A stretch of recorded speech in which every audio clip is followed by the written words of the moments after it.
সম্প্রতি চ্যানেলে সম্প্রচারিত metro same to the point talk show অনুষ্ঠানের একটি ভিডিও ভাইরাল হয়েছে। কোটা বিরোধী আন্দোলন নিয়ে এই টক শোটি আলোচনায় থাকার যতগুলো কারণ রয়েছে, উপস্থাপিকা নিজেই সব বিষয়কে ছাপিয়ে গেছেন। ফলে অনুষ্ঠানটির উপস্থাপিকা দীপ্তি চৌধুরী এখন প্রশংসায় ভাসছেন। সোশ্যাল মিডিয়ায় তার প্রশংসা করেই অনেকেই স্ট্যাটাস দিচ্ছেন। প্রায় ৪৯ মিনিট পর্বের এই টক শোতে শুরু থেকেই বেশ বুদ্ধিদীপ্ত আলোচনা, উপস্থাপনা, ধৈর্য ও বাচনভঙ্গির কারণে প্রশংসায় ভেসেছেন দীপ্তি চৌধুরী। সামাজিক যোগাযোগ মাধ্যমেও ছড়িয়ে পড়েছে অনুষ্ঠানের বিভিন্ন ছোট ছোট ক্লিপ, যেখানে নেটিজেনদের মুখেও শোনা যাচ্ছে দীপ্তির ভূয়সী প্রশংসা।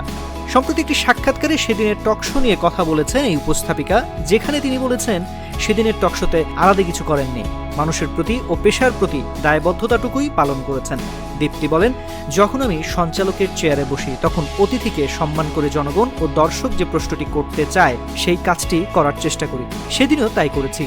এটাই হয়তো মানুষ ভালোভাবে নিয়েছে, সবাই প্রশংসা করছে, তবে আমি খুব মহান কিছু করিনি। এদিকে সেদিন সাবেক বিচারপতির সঙ্গে যে তর্ক বিতর্ক হলো সেটি প্রসঙ্গে দীপ্তি বলেন, আমার বাসায় কিংবা অনুষ্ঠানে যে মানুষটি অতিথি হয়ে আসেন তিনি আমার জন্য সর্বোচ্চ সম্মানিত ব্যক্তি।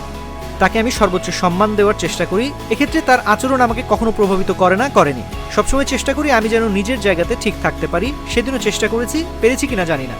ভাইরাল হওয়া প্রসঙ্গে দীপ্তি বলেন, পর্বটি প্রচার হওয়ার পর আমি অনেক ফোন কল পেয়েছি, মেসেজ পেয়েছি, সবার উত্তর দেওয়া সম্ভব হয়নি, তবে সকলের প্রতি ভালোবাসা জানাতে চাই। দীপ্তি চৌধুরী বর্তমানে জগন্নাথ বিশ্ববিদ্যালয়ের নৃবিজ্ঞান বিভাগের শিক্ষার্থী। উপস্থাপনা ছাড়াও দীর্ঘদিন ধরে তরুণ উন্নয়ন কর্মী হিসেবে জাতীয় ও আন্তর্জাতিকভাবে কাজ করছেন।